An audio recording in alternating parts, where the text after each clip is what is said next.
तो 6 तारीख को पहली लिस्ट आने की संभावना है। शैलजा जी ने भी इसकी घोषणा की है। भारतीय जनता पार्टी के कार्यकर्ताओं को और को संदेश देने के लिए, अपने समर्थकों को संदेश देने के लिए पर्याप्त है। आप ध्यान दीजिएगा, पिछला चुनाव प्रेम प्रकाश जी, कोई बहुत बड़े अंतर से।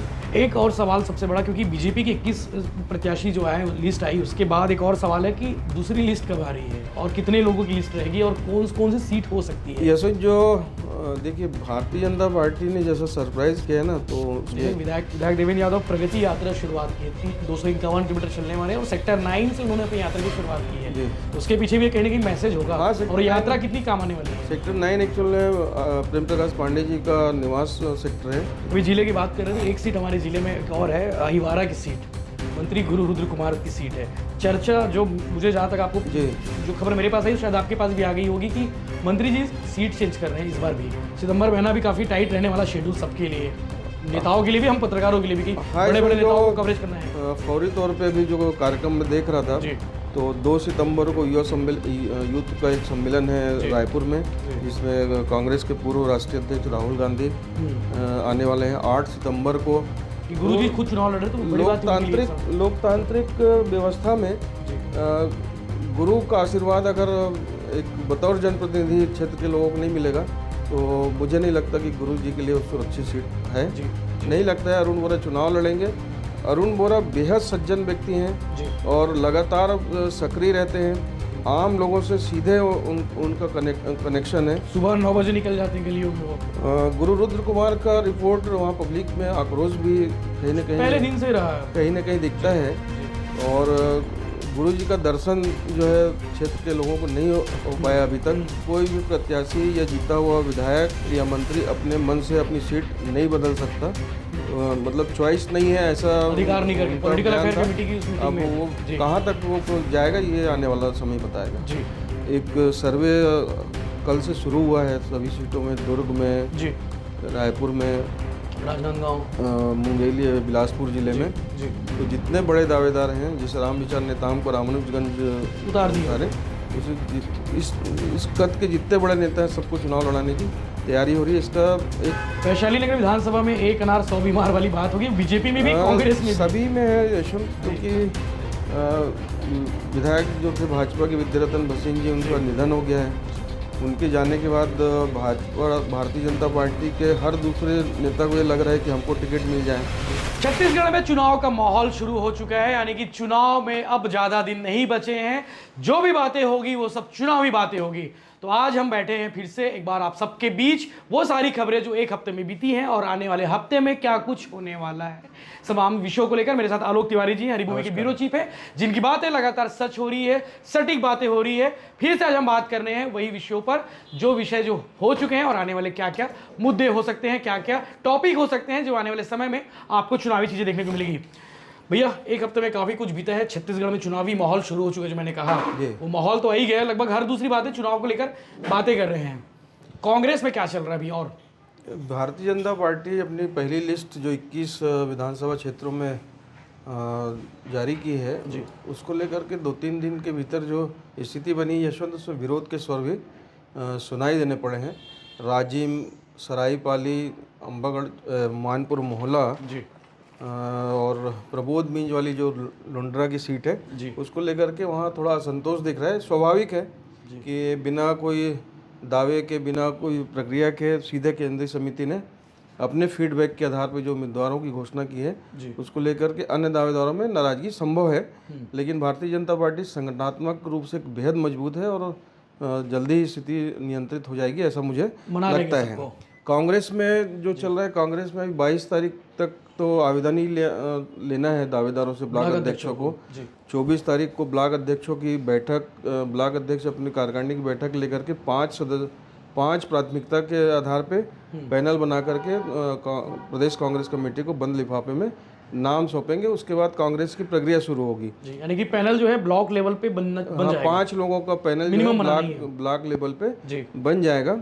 लेकिन जो प्रदेश प्रभारी हैं शैलजा जी, उन्होंने कहा है कि 6 सितंबर को हमारी पहली लिस्ट कांग्रेस की प्रत्याशियों की आ जाएगी। यानी कि पहली जो सूची 6 तारीख को आएगी, ये इसमें सीट कौन कौन सी हो सकती है? एक्चुअल में यशवंत आसान सीट रहेंगी कि जो जहाँ से लगातार भारतीय जीतते आ रहे जनता पार्टी ने जिस तेजी से अपनी रणनीति बदली है, हैं जी उसको लेकर के कांग्रेस में मनोवैज्ञानिक प्रेशर बना है। और कांग्रेस चूँकि 2018 का विधानसभा चुनाव ऐतिहासिक जीत दर्ज की थी, 68 सीट उस समय जीती थी, और टोटल अभी 90 में 72 उनके पास है। अब 75 प्लस का टारगेट है 90 में 75 सीट जीतने का लक्ष्य कांग्रेस बना करके चल रही है। जी। भारतीय जनता पार्टी सीट अचानक डिक्लेयर कर दी, पहली लिस्ट आ गई। उसके बाद कांग्रेस ने भी अपनी प्रक्रिया को तेज किया है ताकि समय के गैप को और कम किया जा सके।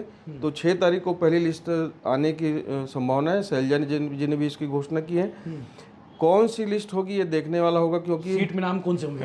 ऐसी चर्चा है कि बहुत सारे विधायकों के को टिकट से भी वंचित किया जा सकता है, क्योंकि उनका रिपोर्ट कार्ड प्रदेश कांग्रेस और एआईसीसी के पास ठीक नहीं है। ऐसे विधायकों को बाहर रहना पड़ सकता है। बाकी जो डिक्लेयर जो सीटें होंगी उसमें से मंत्री होंगे और सीएम साहब तो है ही हैं। सीएम साहब, डिप्टी सीएम भूपेश बघेल पाटन से सिंगल नाम है, तो वो तो फाइनल जहाँ जहाँ सिंगल नाम प्रदेश कांग्रेस के पास ब्लॉक कांग्रेस से जाएगा, उन पे पहले विचार किया जाएगा, और उन्हीं सीटों को पहले, जिन पे विवाद नहीं है या कांग्रेस की परंपरागत सीटें हैं, जैसे साझा विधानसभा हुआ, और रविंद्र चौबे जी फाइनल है, सिंगल अभी तक सिंगल नाम है जी। तो जो सिंगल नाम आएंगे उन पे पहले विचार होगा। अंबिकापुर सीट होगी, अंबिकापुर सीट हो गई जी। कोरबा की हो गई जय सिंह अग्रवाल वाली जी। दुर्ग ग्रामीण हो गया ताम्रध्वज साहू जी वाले, उन्होंने फॉर्म ले लिए हैं। तो इन सीटों पे पहले फैसला हो जाएगा ऐसा मुझे लगता है। लोग सोच रहे थे कि दुर्ग शहर अरुण वोरा वो इस बार भी टिकट ले आएंगे, टिकट में चुनाव लड़ लेंगे, लेकिन दावेदार वहाँ पे बहुत सारे आ गए हैं। यशवंत, उसके पीछे की सबसे बड़ी वजह जो मुझे समझ में आती है जी, मोतीलाल वोरा जी के जाने के बाद अरुण वोरा जो है का एक बहुत बड़ा लॉस है, समझ लीजिए। वोरा जी का जाना तो दुर्ग और सबको लॉस है, लेकिन अरुण वोरा जी को जो सरपरस्ती मिलती थी जी, वो अब नहीं है। और मोतीलाल वोरा जी हर चुनाव में मैं खुद भी देखा हूँ, वो खुद दुर्ग में बैठ करके सारी चीज़ों को खुद मैनेज कर लिया करते थे। कभी निकल जाते थे, एक कार्यकर्ताओं से मिलना बाबूजी खुद किया करते थे। और बाबूजी के जाने के बाद कांग्रेस के भीतर जो असंतोष है उसको अरुण संभाल नहीं पा रहे हैं, ऐसे मुझे लगता है जी। और ये असंतोष जो है नगर निगम चुनाव के बाद ज़्यादा बढ़ा है, क्योंकि सामान्य आरक्षित वर्ग के लिए, समान के लिए आरक्षित थी मेयर की सीट, और पार्षदों के बीच से महापौर का वहाँ चयन होना था जी।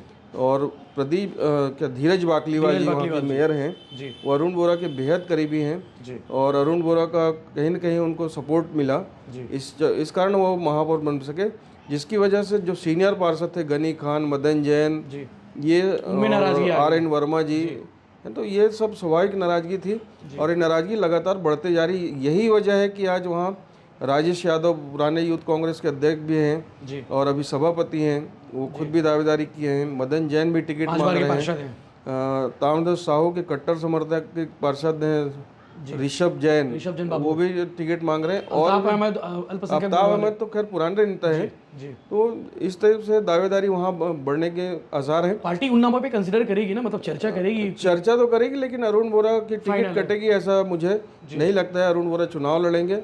अरुण वोरा बेहद सज्जन व्यक्ति हैं और लगातार सक्रिय रहते हैं, आम लोगों से सीधे उनका कनेक्शन है। सुबह 9 बजे निकल जाते हैं गलियों में वो। और मैं राजनीति में बहुत सारे लोगों से मिला जुला हूँ। अरुण वोरा संत हैं एक्चुअल में जी। संत की प्रवृत्ति, बहुत ही मिलनसार और धैर्यवान व्यक्ति हैं। उनकी टिकट कटेगी मुझे ऐसा नहीं लगता है। परिणाम क्या होगा मैं नहीं जानता, पर अरुण वोरा को टिकट को लेकर कोई दिक्कत मुझे नहीं समझ में आती। अभी जिले की बात कर रहे थे, एक सीट हमारे जिले में एक और है, अहिवारा की सीट, मंत्री गुरु रुद्र कुमार की सीट है। चर्चा जो मुझे जहाँ तक आपको जो खबर मेरे पास आई, शायद आपके पास भी आ गई होगी कि मंत्री जी सीट चेंज कर रहे हैं इस बार भी। आरंग के बाद की स्थिति है कि आरंग विधानसभा लड़े थे वो जी, और आरंग में उन्हें हार का भी सामना करना पड़ता है। एक बार विधायक भी बने। आरंग ही सीट थी शायद वो, है ना। और उसके बाद वो भिलाई 3 से अहिवारा विधानसभा से आए। गुरु रुद्र कुमार का रिपोर्ट वहाँ पब्लिक में आक्रोश भी कहीं न कहीं पहले दिन से रहा है, कहीं न कहीं दिखता है जी। और गुरु जी का दर्शन जो है क्षेत्र के लोगों को नहीं हो पाया अभी तक। और लोग जैसा उनसे अपेक्षा करके रखे थे जी। कि गुरु का पूरा आशीर्वाद क्षेत्र को मिलेगा जी। और क्षेत्र में कोई बहुत क्रांतिकारी परिवर्तन दिखेगा, जी। वैसा अहिवारा में अभी तक मुझे नजर नहीं आया है। और उल्टा अहिवारा जैसी सीट में तो वहाँ पे पार्षद चुनाव में वहाँ पे हारने का सामना पड़ा। समाज का गुरु होना और गुरु की दृष्टि से सम्मान रखा जाना, जी। ये अपना अलग विषय है। लोग रखते भी हैं गुरु के सामने। हाँ, रखे हैं, पिछले बार रखे हैं। जी, कि गुरु जी खुद चुनाव लड़ रहे तो वो बड़ी बात थी उनके लिए। लोकतांत्रिक व्यवस्था में जी। गुरु का आशीर्वाद अगर एक बतौर जनप्रतिनिधि क्षेत्र के लोगों को नहीं मिलेगा तो मुझे नहीं लगता कि गुरु जी के लिए वो सुरक्षित सीट है। जी। कांग्रेस जातिगत समीकरण को बनाए रखने के लिए उन्हें दूसरी जगह कहीं शिफ्ट कर दी, अलग मसला है। जी। लेकिन अहिवारा के लिए सुरक्षित नहीं है। जी, तो वहाँ से कोई नया चेहरा कोई बहुत सारे नाम भी हैं। अभी भिलाई 3 के मेयर हैं निर्मल कोसरे, वो एक अच्छे दावेदार भी हो सकते हैं। ओनी महिलांग लगातार वहाँ सक्रिय कांग्रेस में पहले चुनाव भी लड़े हैं। 2008 का मेरा ख्याल है 2008 का चुनाव लड़े हैं जी। और 2008 या 2013 का ध्यान नहीं, लेकिन एक चुनाव लड़ चुके हैं। बहुत करीब का मुकाबला था उनका। एक चुनाव डोंगरे जी लड़े थे, अशोक डोंगरे 13 वाला लड़े थे, वो 8 वाले होंगे। जी, तो ये सीन है कुल मिलाकर। जी, मतलब सीट चेंज कर सकते हैं, टिकट फाइनल है, दूसरी सीट हो सकती है। लेकिन अभी केसी वेणुगोपाल जी का एक बयान में अखबार में पढ़ रहा था, कल उन्होंने बैठक ली है, कोई भी प्रत्याशी या जीता हुआ विधायक या मंत्री अपने मन से अपनी सीट नहीं बदल सकता। मतलब चॉइस नहीं है, ऐसा अधिकार नहीं करके पॉलिटिकल अफेयर कमेटी की उस मीटिंग में। वो कहाँ तक वो जाएगा ये आने वाला समय बताएगा। जी, तो लगभग बातें होगी। कांग्रेस की पहली सूची कब तक आ रही है, पैनल भी बनने वाला है। विधायक देवेंद्र यादव, चूंकि हम भिलाई में बैठे तो उनकी भी बात कर लेते हैं। विधायक देवेंद्र यादव प्रगति यात्रा शुरुआत की है, 251 किलोमीटर चलने वाले हैं और सेक्टर 9 से उन्होंने अपनी यात्रा की शुरुआत की है। तो उसके पीछे भी कहीं ना कहीं मैसेज होगा। और यात्रा कितनी काम आने वाली है। सेक्टर 9 एक्चुअल में प्रेम प्रकाश पांडे जी का निवास सेक्टर है जी, वहाँ से उन्होंने यात्रा शुरू की है। और मैं पिछले 2 दिन से उनकी यात्रा को देख रहा हूँ। यात्रा में कोई भगदड़ नहीं है, कोई भीड़ नहीं है। मतलब भीड़ इसलिए नहीं है कि वो बाहर के लड़के आ जाए, बाहर के महिलाएं लोग आ जाए, उनको रोका गया है। देवेंद्र अपने समर्थकों को कहा है कि मैं जिस सेक्टर में जा रहा हूँ वहाँ के लोगों से मेरी मेल मुलाकात होगी। मतलब जनता से सीधे संवाद बनाने का एक अच्छा उपक्रम है। वहाँ के कार्यकर्ता होंगे और वहाँ के निवासी होंगे, है ना। तो और मतलब दूसरे मोहल्ले के लड़कों को या समर्थकों को या कांग्रेस के कार्यकर्ताओं को वहाँ बुलाया नहीं गया। कोई नारेबाजी नहीं, बहुत शांति से मैन टू मैन बातचीत है। संवाद के लिए अच्छी यात्रा है। उन्हें अपनी वो पता चल जाएगी कि हम कहाँ पे हैं, कहाँ पे गड्ढा है, कहाँ पे ठीक ठाक स्थिति है, कहाँ पे काम करने की जरूरत पड़ेगी। जी, लोगों के बीच में शिकायत भी सुनने का अवसर मिलेगा। जी, तो एक अच्छी यात्रा है। जी, बिजली बिल हाफ को लेकर अभी पिछले दिनों कल परसों एक आंदोलन हुआ, पूर्व मंत्री प्रेम प्रकाश पांडे शामिल हुए। उसमें सबसे बड़ी जो बात रही सरोज पांडे का आना। जी, काफी दिनों बाद मुझे लगता है कि भिलाई वासियों ने देखा कि सरोज पांडे और प्रेम प्रकाश पांडे 2018 में जब कांग्रेस का जन घोषणा पत्र जारी हुआ था जी, तो कांग्रेस ने प्रदेश वासियों से हाफ बिजली बिल का वादा किया था जी। लेकिन दुर्भाग्य था कि पूरे प्रदेश में तो हाफ बिजली बिल दिया जा रहा था, लेकिन भिलाई जो है अछूता था। भिलाई विधानसभा खास करके टाउनशिप जो भिलाई स्टील प्लांट से जिनकी बिजली सप्लाई हो रही है, वो लोग हाफ बिजली बिल की सुविधा से वंचित थे। लगातार ये मांग उठती भी रही, लेकिन सरकार ने कभी इसको गंभीरता से नहीं लिया और इसके लिए प्रयास भी नहीं हुए थे। पर चूंकि अब चुनाव सामने है, तो विधायक देवेंद्र यादव का प्रयास कहें या भूपेश बघेल जी की रुचि कहें, तो ये सितंबर महीने से ये बिजली बिल हाफ की सुविधा का लाभ यहाँ के टाउनशिप के नागरिकों को मिलेगा। लेकिन जब पूरे प्रदेश के लोगों को मार्च 2019 से ये सुविधा दी जा रही है, तो भिलाई के लोगों ने ऐसा कोई पाप मेरा ख्याल नहीं किया है कि उनको इस सुविधा से वंचित रखा जाए। तो अगर ये प्रयास हुआ है तो मुझे लगता है कि यहाँ के भिलाई के लोगों को 2019 से भी इसका लाभ मिलना चाहिए। जो अंतर की राशि जिसको 80 करोड़ बताया जा रहा है, उसका एक्चुअल अध्ययन करके उनको समायोजन कर सकते हैं, उनको भुगताओं को उनका हक मिलना चाहिए। इसकी वकालत हम लोग को भी करनी चाहिए। बिल्कुल बिल्कुल, वाकई में अधिकार तो है कि मार्च 2019 से भिलाई वासियों को भी वही लाभ मिलना चाहिए। दूसरी बात आपने कही कि प्रेम प्रकाश जी का प्रदर्शन, पांडे जी जिस तेवर से इस इशू को उठाए हैं, निश्चित रूप से पब्लिक उनके साथ जुड़ी है। उस दिन की सभा में भीड़ रही क्योंकि बारिश भी हुई, धूप भी थी। धूप बहुत तेज था, पहले बारिश होगी, उसके बाद धूप आ गई है ना। तो मौसम के विपरीत परिस्थितियों के बावजूद वहाँ खासे लोग उपस्थित थे। जी। और सरोज पांडे जी थे वहाँ पे, नारायण चंदेल जी थे, ब्रिजमोहन अग्रवाल जी आए, सांसद विजय बघेल जी आए। लेकिन मैं काफ़ी दिनों बाद, मतलब मुझे याद नहीं इसके पहले प्रेम प्रकाश जी और सरोज पांडे जी कब एक साथ मंच साझा किए थे, मुझे याद नहीं। दोनों एक दूसरे की तारीफ भी की है, लेकिन सरोज पांडे जी ने पांडे जी की तारीफ की। ये भारतीय जनता पार्टी के कार्यकर्ताओं को संदेश देने के लिए, अपने समर्थकों को संदेश देने के लिए पर्याप्त है। आप ध्यान दीजिएगा, पिछला चुनाव प्रेम प्रकाश जी कोई बहुत बड़े अंतर से भिलाई से नहीं आ रहे हैं, महज 27-2800 के आसपास का अंतर है। तो कहीं ना कहीं दोनों नेताओं के बीच के तालमेल को जो दिख रहा है वो अगर है तो इसका लाभ प्रेम प्रकाश जी को आने वाले समय में दोनों को मिलेगा, पांडे जी को अकेले नहीं, दोनों को मिलेगा। जी बिल्कुल।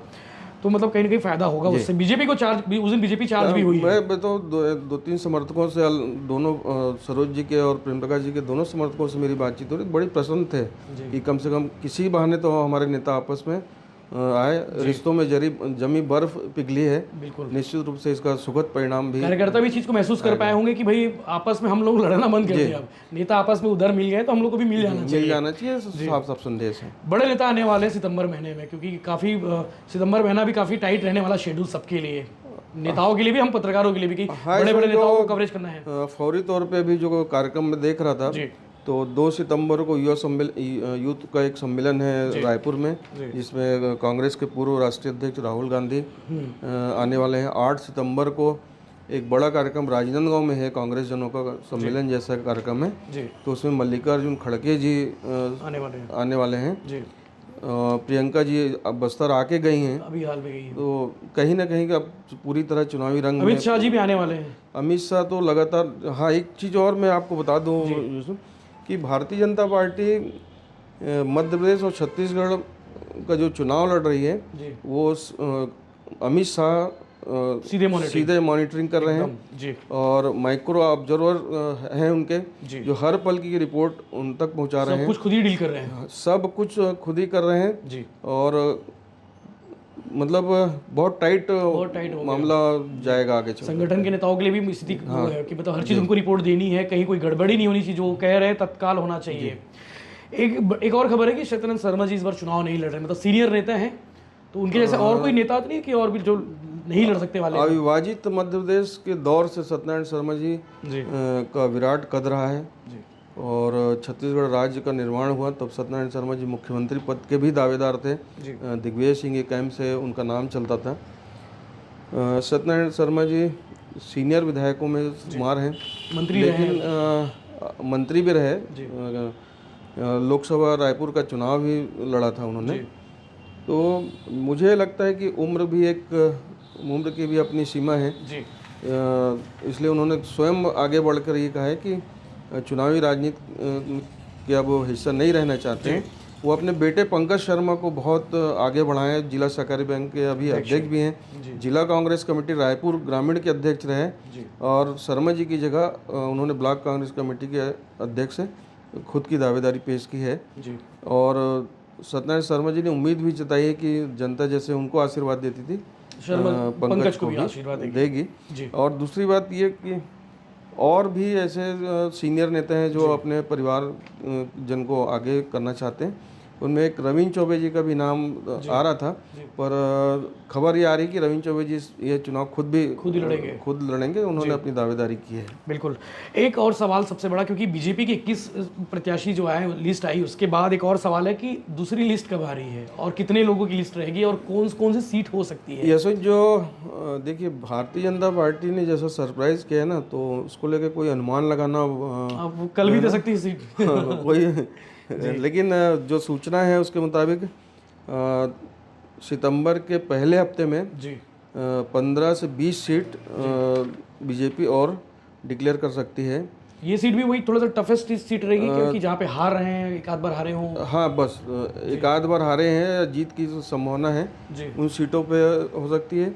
दूसरा, भारतीय जनता पार्टी अपने सभी बड़े नेताओं को चुनाव लड़ाने की तैयारी कर रही है। अच्छा। जो सीनियर हैं, जो प्रदेश स्तर के नेता ये बताते हैं कि हम प्रदेश के हैं, उनको सबको उनकी सीट पे लड़ाया जाएगा, लड़ाने की तैयारी में है। एक सर्वे कल से शुरू हुआ है सभी सीटों में, दुर्ग में, जी, रायपुर में, राजनांदगांव, मुंगेली, बिलासपुर जिले में। जी, तो जितने बड़े दावेदार हैं, जैसे राम विचार नेताम को रामानुजगंज उतार दिए उतारे, उसे इस कद के जितने बड़े नेता हैं सबको चुनाव लड़ाने की तैयारी हो रही है। इसका एक मैसेज ये भी जाएगा कि हम बड़े नेताओं के लड़ा के एक वातावरण जो बनेगा उसका फायदा भी बीजेपी कहीं ना कहीं उठाने जा रही है। कल परसों हमने जब सरोज पांडे जी से पूछा सवाल कि मैंने पूछा कि आप चुनाव लड़ेंगे कि नहीं, तो उन्होंने कहा कि पार्टी आला कमान जो भी मौका दी है, कोई जब भी भी टास्क नेता दिए ये हैं, कहने की स्थिति में नहीं है कि उनको टिकट मिलेगी कि नहीं मिलेगी, जी, और मिलेगी तो कहाँ से मिलेगी, जी, क्या भूमिका होगी। जी। क्योंकि अमित शाह, मोदी जी की जो टीम है ना, जी, वो लगातार मॉनिटरिंग कर रही है और हर पल की खबर उन तक पहुंच रही है, और हर दूसरे तीसरे दिन उनकी रणनीति में बदलाव हो रहा है।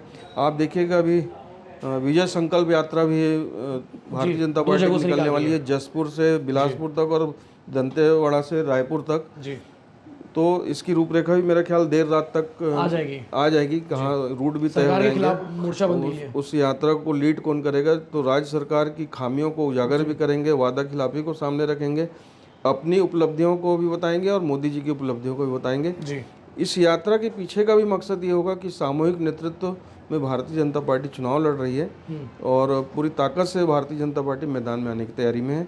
आपने देखा होगा कल एक राष्ट्रीय न्यूज चैनल ने जो सर्वे दिखाया, हाँ, 50-50, उसमें ठीक है कांग्रेस सरकार बनाती दिख रही है, जी, पर जो 90-72 की है वो 55 में आ जाए तो ये कांग्रेस की बेहतर स्थिति नहीं बीजेपी के लिए अच्छी हो गई इसलिए। बीजेपी लगातार मजबूत हो रही है। अभी 3-4 महीने का और समय शेष है।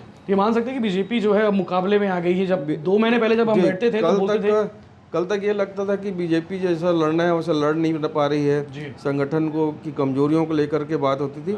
लेकिन पिछले 15-20 दिन से ये लगातार मैसेज गया है कि बीजेपी फाइट में आती जा रही है और बहुत ही कड़ा मुकाबला कांग्रेस और भाजपा के बीच छत्तीसगढ़ में देखने को मिलेगा। बिल्कुल।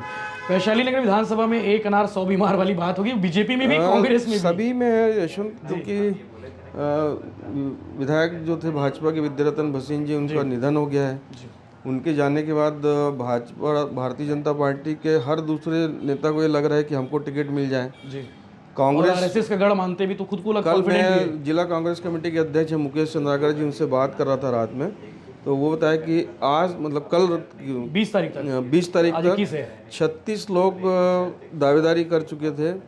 मतलब एक भी एमआईसी का मेंबर नहीं बचा है, एक भी कांग्रेस का पार्षद नहीं बचा है जो टिकट न मांग रहा हो। मतलब यूथ कांग्रेस के अगर पहले अध्यक्ष रहे हैं, बाद के अध्यक्ष रहे हैं, वो भी टिकट मांग रहे हैं, सीनियर तो मांग ही रहे हैं।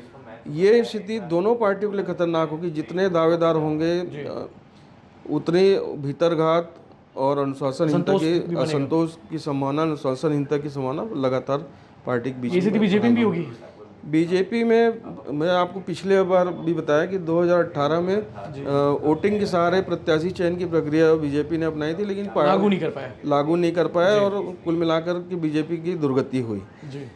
कांग्रेस ने ब्लॉक अध्यक्षों को दावेदारों का आवेदन मंगा करके अपने पैर में कुल्हाड़ी मारने का काम किया है। अब बताइए, सबके मन में लड्डू फोड़ दिए। मतलब 22 तारीख तक जिस रफ्तार से 36 टिकट मांगे हैं, मतलब कम से कम 50 से 60 लोग पहुंच जाएंगे, दावेदार होंगे। टिकट सिर्फ एक को मिलना है, तो 50-59 तो अपने आप उसके विरोधी हो गए। विरोधी नहीं भी हुए तो भी मन में तो आ ही जाएगा कि हमको टिकट नहीं मिली। मैंने भी टिकट मांगी थी, मुझे नहीं मिली। वो नुकसान पार्टी को बहुत मतलब गंभीर भोगना पड़ेगा। बिल्कुल। तो ये थी सारी बातचीत हो गई। मुझे लगता है कि आने वाले समय में क्या कुछ होना है और क्या कुछ इस हफ्ते हुआ है। इसके अलावा सीटों को लेकर आपके पास कोई सवाल है किसी सीट को लेकर, तो आप हमें कमेंट करके जरूर बताइए ताकि हम उस पर काम कर सकें और आने वाले दिनों में हम हो सके ग्राउंड पर आपको नजर आएंगे, आपके इलाके में हम घूमते हुए नजर आएंगे ताकि आपकी रिपोर्ट जो ग्राउंड रिपोर्ट है वो हम आपको बता सके। इस तरह के बाकी अपडेट्स के लिए बने रहिए भिलाई टाइम्स के साथ में। चैनल को सब्सक्राइब कर लीजिए ताकि बहुत सारे चुनावी खबरें, चुनावी अपडेट्स आपको मिलते रहे। जय हिंद, जय जवाहर।